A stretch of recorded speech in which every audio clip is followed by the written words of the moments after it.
Hi, I'm Coach Corey Wayne, and this is my video coaching newsletter. And the topic of today's newsletter is going to be how abundance in dating leads to a committed relationship. Well, this particular email is from a viewer. He's only read 3% Man once. He's been following me for a little over a year. However, he's doing all right. He's got 4 different women he's dating that are in his practice squad or his rotation, if you will. He's a recently divorced single dad, and since he's only read the book once, he's still got a lot of things that he's doing and saying, or that he's thinking about doing and saying, that quite frankly are unattractive and unnecessary. One of the things he's concerned about is when to spring his financial situation onto these women that he's dating, as if somehow they are his priests and he's got to confess all his sins to them, which is kind of absurd. But at the end of the day, he goes into detail on all 4 of these different women that are in his practice squad. He's got the first one is the one he really likes the most, but he likes keeping the other 3 around, who are in various stages of attraction and interest, just so he doesn't blow his chances with her. And this is what's important for you guys that are new or you really haven't mastered what's in the book. That's why it's very valuable to date multiple women at the same time, especially once you start dating a girl that knocks your socks off. Because you have to get past that wall of fear, the doubt, the insecurity, and the self-sabotaging, what I like to refer to in the book as the illusion of action. But once you get there and you start having the kinds of interactions and relationships that I talk about, where you meet somebody, you have instant chemistry, they look at you the same way that you look at them, and you know it's on. And you're certain how that's going to happen. Like I talk about in detail about my English girlfriend and how I got to that place where I could tell she liked me. There was zero doubt in my mind she was going to say yes when I asked her out. And it was just, we go from not knowing each other to meeting to always being together, just completely, easily, and effortlessly. But to get to that point, I went through a lot of work. Obviously, you guys have read the book. I went into extensive detail, made a lot of mistakes. Dating multiple women, it really helps you get over that and to smooth out your rough edges. So when you do meet somebody that really knocks your socks off, you don't blow it and spend the next year and a half recovering from it. Because that's typically, statistically, it takes about 18 months for the average person to get over a breakup, especially with somebody they really cared about. So the idea is we want to avoid that pain, because it's hard to focus on your work and the other things that are important as a man if you're thinking about how you blew your chances with the girl you thought was going to be your future ex-wife. So he says, "Hi, Corey. I've been watching your content for about a year and a half, starting shortly after my divorce, and I wanted to say thank you. Your work helped me regain clarity during a major transition. I've read your book once, and while I'm doing fairly well with women, it continues to help me catch and correct mistakes I've made in the past, and I'll be revisiting it more consistently." Well, a lot of the questions that you got in your email would just reading the book, getting to, the reason why I say you got to read it 10 to 15 times is that you get to know it so well you could teach a class on it. Because there's so many little nuances and little things that happen when you're dating, when you meet, when you go through pickup process, and then you're trying to transition from casually dating to a long-term relationship.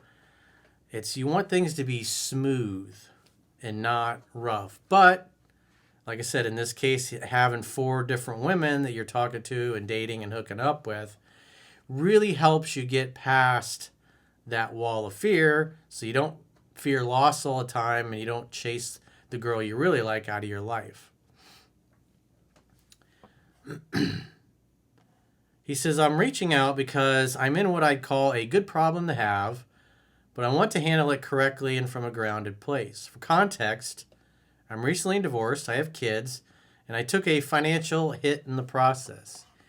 Yeah, going through a divorce, even when you don't have kids, it's expensive. You just end up making the attorneys rich. "I'm stable, rebuilding quickly, and not worried long term, but I'm aware this is a real world context that eventually comes into play when dating. All of the women I'm seeing now, or all the women I'm seeing, know I'm divorced, know I have kids, and know I have a flexible schedule. None of them know details about the financial side yet. Dude, that is none of their business.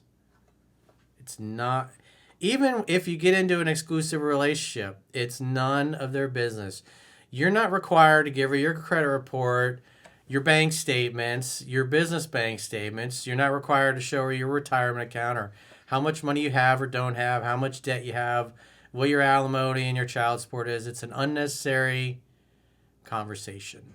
It doesn't add any value, doesn't do anything to make you look more attractive. It's just information that, quite frankly, is private and is really between you and your ex. Doesn't have anything to do with these girls that you're just kind of casually dating and hooking up with.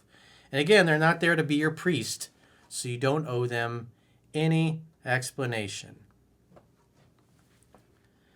He says, I'm unsure of how or when that should be disclosed or what impact it typically has when framed confidently. Again, it's like if they ask, it's like, yeah, I pay alimony, yeah, I pay child support, whatever happens to be. You don't need to go into financial detail. You don't need to tell her how much equity you have in your house or not.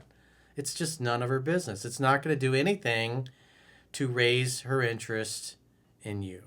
And the way you're thinking about it is, oh, I've got this really dark secret. If she finds out that I owe a lot of money, she's not going to want to be with me. It's none of her business. She doesn't need to know.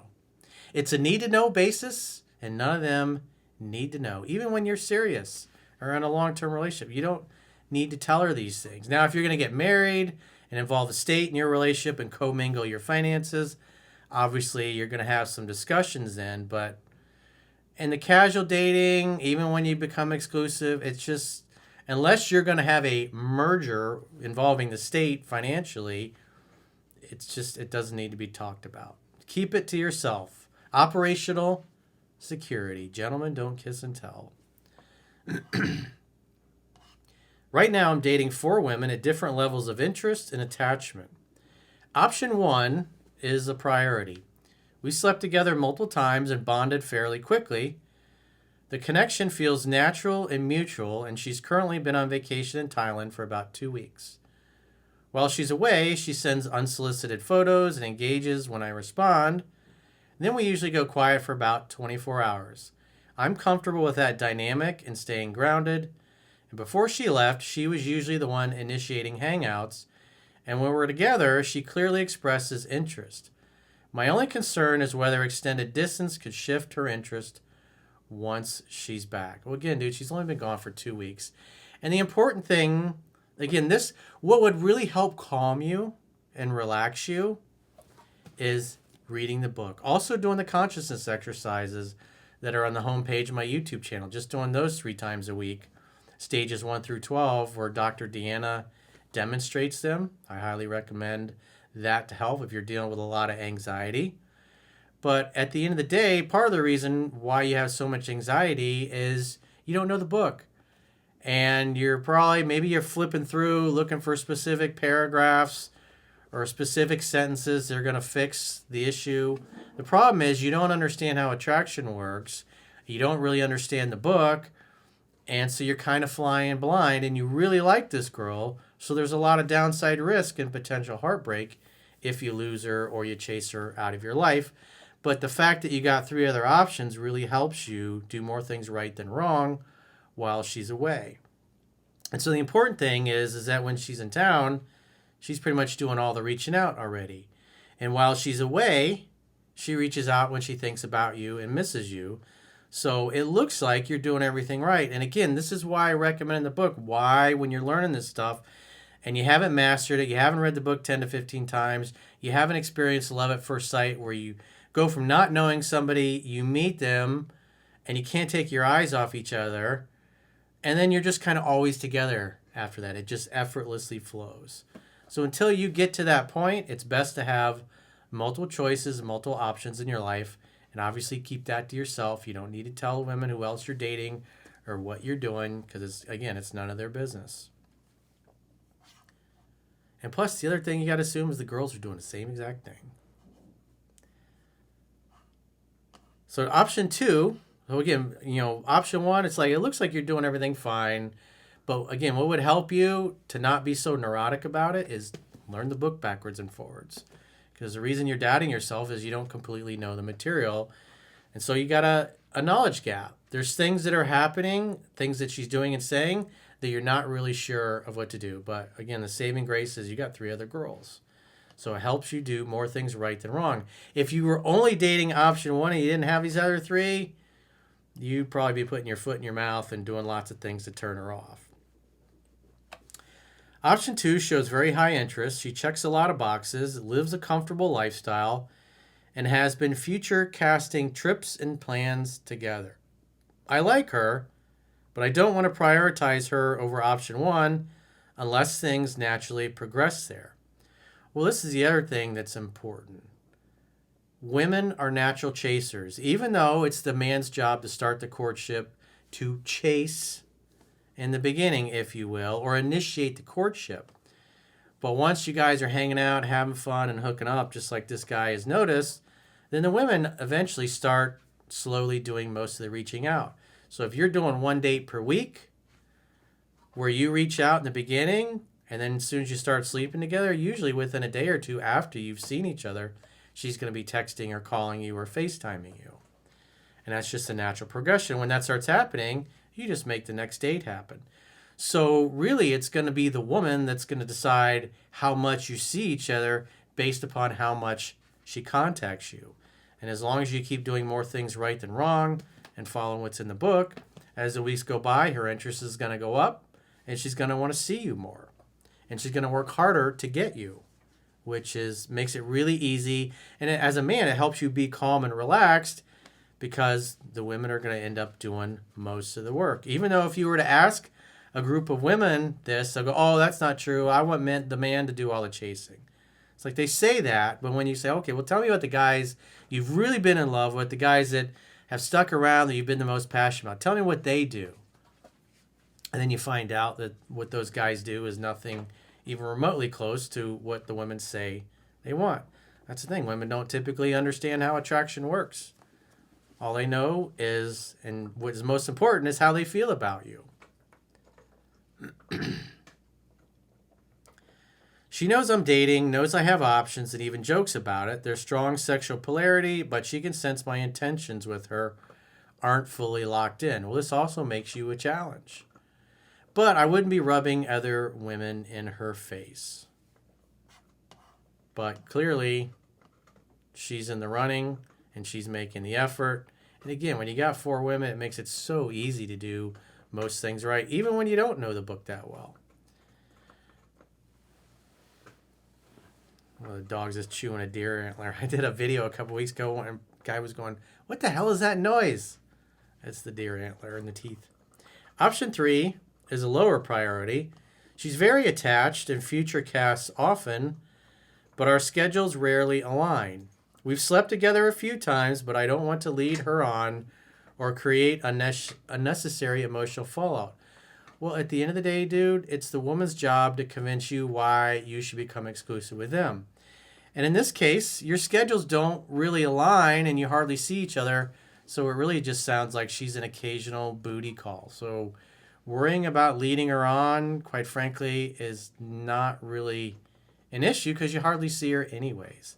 So it's doubtful that you're going to spend enough time with her to where she's going to want to be exclusive.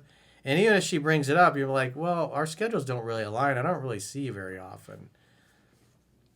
So why be exclusive with a girl, especially if you can only see her a couple times a month? Again, it's their job to win you over, to convince you why you should choose them or agree to be with them, I should say. Option number 4 is mostly inactive. We've hooked up and had fun, but her interest is cooled and she occasionally pops back up. She seems like the easiest one to let fade out naturally. Again, she's got to make the effort. I'd say option 3 and 4 are just kind of like occasional booty calls. When they're available, you hang out and you have fun and you hook up. And when they're not, you're hanging out with option 1 or 2. And it just makes things so easy. So having multiple women takes the pressure off focusing on, like in this case, he thinks number one's going to be the girl, but potentially, who knows? Maybe in a couple months, girl number two turns out to be better. Because you are in the vetting process, so you don't really know what these girls are really like, or what they're doing, or if they're loyal, or if they share the same goals and values. So you should only become exclusive once you're certain your goals and values are aligned and she's treating you the way the book details. Because until you see that, you're going to say, I'm not ready yet. I'm not there yet. We're moving in that direction, but I just want to see how things go. Never agree to be exclusive, and definitely don't lie about being exclusive when you're not feeling it and you're not ready. What I'm trying to navigate is how to manage this phase properly. Well, quite frankly, dude, it looks like you're already doing a pretty good job. I want to give option one time to settle without prematurely cutting off other options. Again, let the best girl win you over. You don't need to fret about a choice. You got 4 women, dude. Whoever treats you the best and is the best option is the one that's going to win you over. So right now, it looks like it's between 1 and 2. You think it's going to be number 1, but it might end up being girl number 2. Again, you got to look at her actions, while also avoiding confusion or emotional damage.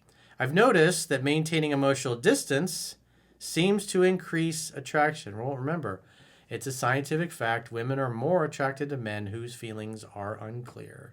It's just the way they are. Even though most women go, oh, is that true? Look how they act. Women like a guy that's mysterious. They like a guy that's a challenge. They like a guy that they have to work to get to know and to spend time with. Especially with option 2, and even more so with option 3, but I don't want that to turn into resentment later. Again, it's their job to convince you to be their boyfriend. And so far, out of all 4 of these girls, none of them has done enough yet to warrant exclusivity. I'd also appreciate your perspective on disclosure. Specifically, what typically happens when a man shares he's rebuilding financially post-divorce, assuming it's framed without victimhood. Again, it's none of their fucking business. You don't owe them a confession at all. If they ask, you say, yeah, divorce was a lot of fun. It was expensive. It made my attorney rich. And then talk about something else. It's just really none of our business. You don't need to give facts or figures. Because the fact that you're worried about this, it's like you feel you have to justify or prove yourself to a woman how much money you have, or how much money you lost in divorce or didn't lose, or what you owe, whether it's alimony, child support, paying for their college, whatever happens to be. It's none of her business. These are not her kids. It's none of her business. The only time it really needs to be discussed is if you're going to get married and involve the state and you're doing a prenup. Because then you're going to need all the facts and figures out. But until it gets to that point, it's none of her business. If this is a topic you think would work on a YouTube video, I'd absolutely watch it. Well, congratulations. Feel free to refer to me as Bob. Well, congratulations, Bob.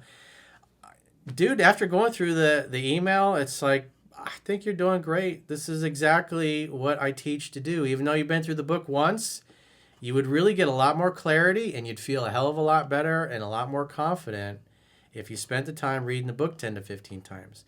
Because say you get serious with option 1 or option 2, you're going to need to know the relationship wisdom.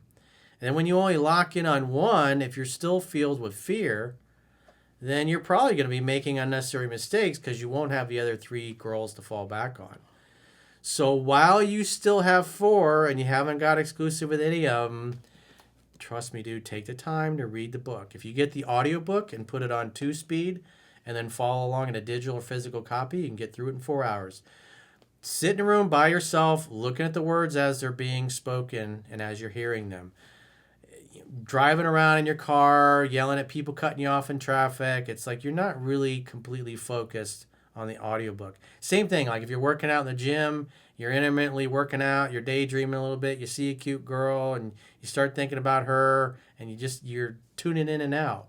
But when you're sitting still on a desktop or a laptop, if you're looking at a digital copy, or you're listening to it while you're looking at a physical copy in a quiet room with no distractions, nobody else around, that's the best way to learn it and to get it into your brain, because you will need this information later. Don't be one of those guys that ends up in a phone session and going, yeah, I've been following you for 3 years. And I didn't take you seriously when you said read the book 10 to 15 times. I only read it once. But this girl was all over me. I thought, hey, I got this stuff. Corey made it even easier than I thought it would be. I don't know why he says to read it 10 to 15 times. And then 6 months, a year later, when the girl's like, I need space, something's missing, and the guy goes into panic mode and overdrive under the illusion of action, starts doing and saying things that literally chase her out of his life. So I implore you guys, the book is free to read in the members area of the website. If you're new, just subscribe to the email newsletter, put your name, your email address, create a password. It'll open up right in your web browser, right at understandingrelationships.com. So if you got a question or a challenge or a situation you want my help with, go to understandingrelationships.com, click the coaching tab at the top of your screen on any page of my website, and book a coaching session with yours truly. If you haven't already signed up for our exclusive premium members-only content, in the video description of this video, there are links to join on YouTube, or you can join Spotify, or preferably our website, understandingrelationships.com. And with the website, if you join to consume the members-only content in the website, you can do a 7-day free trial to get access to our extensive premium members content library. And you do a 7-day free trial, and at the end of the 7-day free trial, if you choose an annual plan, you can get a 25% discount at the end of the 7-day free trial. So go to understandingrelationships.com, click the plans tab, sign up for a free trial today. And until next time, I will talk to you soon.